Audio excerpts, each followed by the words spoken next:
The Galactic Council chambers fell silent as Ambassador Kethvar of the Zephyrian Empire transmitted the final coordinates.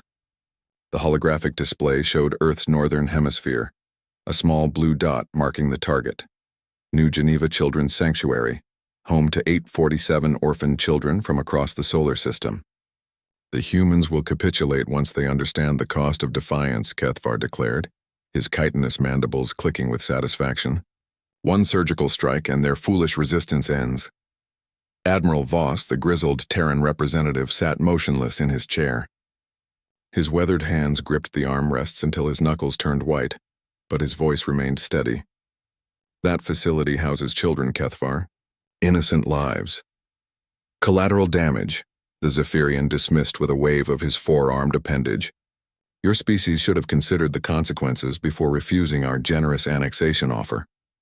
The other council members, Altarians with their translucent skin, the crystalline Vorthan collective and the gas-dwelling Nebulites, watched in uncomfortable silence. Humanity had been the newest addition to galactic civilization, barely 2 centuries since first contact. They were considered primitive, stubborn, and insignificant by most standards. Admiral Voss slowly stood, his uniform bearing the scars of a dozen conflicts. I need to make a call. Sit down, human, Kethvar snarled. You will witness the lesson about challenging your betters. The Admiral's comm device crackled to life, displaying the incoming transmission from Earth. The face that appeared belonged to a young woman, tears streaming down her cheeks. Admiral, they're gone. All of them. The entire sanctuary. There's nothing left. The chamber erupted in surprised murmurs. The strike had been executed faster than anticipated. Kethvar's mandibles spread in what passed for a smile among his species. Admiral Voss closed his eyes for a moment, then opened them with the expression that made several council members involuntarily step backward. When he spoke, his voice carried the weight of absolute certainty. Computer, transmit code Lazarus to all Terran vessels. Authorization, Voss 77 Alpha. Admiral, the young officer on screen said, her voice trembling. Code Lazarus requires— I know what it requires, Lieutenant. Execute immediately. The transmission ended. The chamber remained silent until Kethvar's laughter broke the tension. Empty posturing, human. Your pathetic fleet of mining vessels and exploration ships poses no threat to the Empire. You misunderstand, Admiral Voss said quietly. Those aren't our warships. Across the galaxy, dormant systems awakened. On Luna, massive industrial complexes that had been mining operations moments before began their transformation. Asteroid mining stations throughout the system suddenly sprouted weapon arrays. The seemingly innocent cargo haulers drifting between planets revealed their true nature as modular warships, their holds opening to disgorge fighter craft that moved with predatory grace. But it was what emerged from Earth's oceans that truly horrified the watching galaxy. The planet's surface cracked along predetermined fault lines as colossal vessels rose from hidden underwater bays. These weren't ships. They were floating cities armed with weapons that violated several interstellar treaties. The humans had spent 2 centuries preparing for this moment, disguising their preparations as terraforming projects and deep-sea exploration. Within hours, every human civilian transport in galactic space had revealed itself as a Trojan horse. Families on vacation became special operations teams. Merchants became intelligence operatives. Students became saboteurs.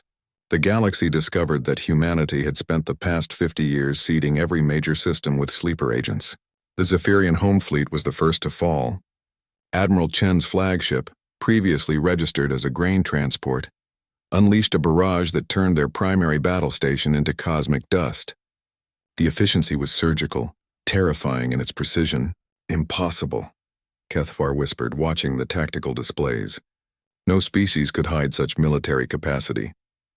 You killed children, Admiral Voss said, his voice carrying across every communication channel in known space.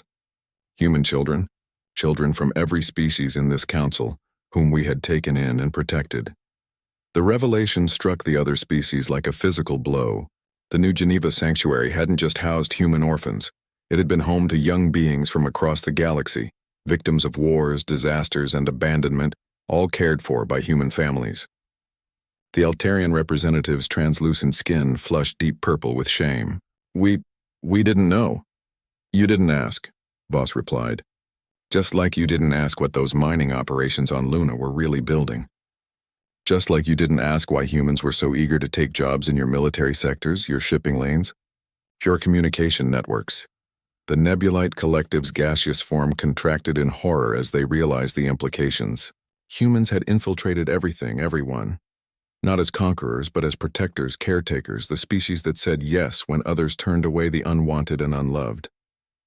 And now that protective instinct had been weaponized on a galactic scale, Kethavar tried to rally his remaining forces, but it was too late. The humans weren't fighting like other species, they weren't trying to claim territory or resources. They were systematically dismantling every military asset that had participated in the strike. Every ship, every station, every weapon that had been turned against children. The war lasted exactly 47 hours. When the guns finally fell silent, Admiral Voss stood once again in the council chambers. The Zephyrian Empire's delegation was notably absent, their seats empty. The remaining species looked at the human representative with a mixture of fear and newfound respect. The War Crimes Tribunals will begin next week, Voss announced calmly. Every being responsible for targeting civilians will answer for their actions. The galaxy will learn what humanity has always known. Children are not acceptable casualties ever. The Altarian representative tentatively raised a hand. Admiral, what happens now to us? To the Council? Voss straightened his uniform and managed a tired smile. Now we rebuild. We create a galaxy where no child, human or otherwise, has to fear becoming a target. And we make sure everyone understands the price of threatening the innocent. As he turned to leave, his final words echoed through the chamber. The orphanage will be rebuilt, better than before, and it will never be undefended again. The galaxy had learned a hard lesson. Humanity's greatest strength wasn't their technology or their military might. It was their unwavering commitment to protecting those who couldn't protect themselves. And when that commitment was betrayed, there was no force in the universe more terrifying than human wrath unleashed in defense of the innocent.